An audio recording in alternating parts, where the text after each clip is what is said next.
Hey guys, Fox Recon here. I've got a 2016 Mercedes Sprinter van. It's a 2500, and I'm gonna have to tell you, I don't have a problem with Mercedes, but their installer, Air LLC. Oh man, on this thing, really disappointing. I've got a set of heater lines here.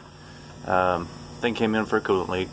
I would strongly recommend that if you have a Mercedes Sprinter that's been done by these guys, take a real close look underneath. You got a couple of heater lines here for the back heater that come down, and I don't like the way they routed this. It's too low. It's likely to drag on something. This thing's got an extremely long wheelbase. Pops up underneath here, goes next to the fuel tank. Crosses over the top of their auxiliary condenser, and then, I mean, right next to the dadgum drive shaft. Like, I'll give you a better look here. Heater lines. Look at the gap you got here, guys. The drive shaft is gonna move up and down.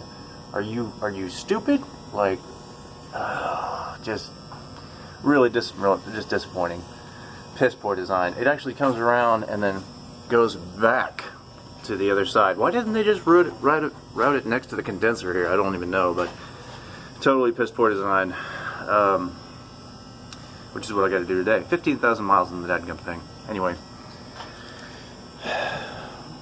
hope that helps somebody. If you got that package, definitely crawl underneath, check out what's going on, see if they routed it the same dadgum way.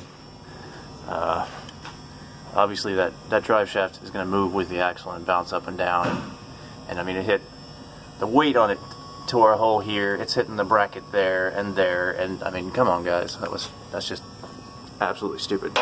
So, alright guys, if you got a Sprinter van and they did your upfit, they did your add-on for it, take it out.